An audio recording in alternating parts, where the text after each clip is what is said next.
Salvation Army couldn't hold me back.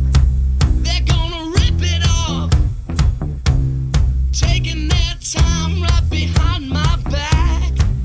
And I'm talking to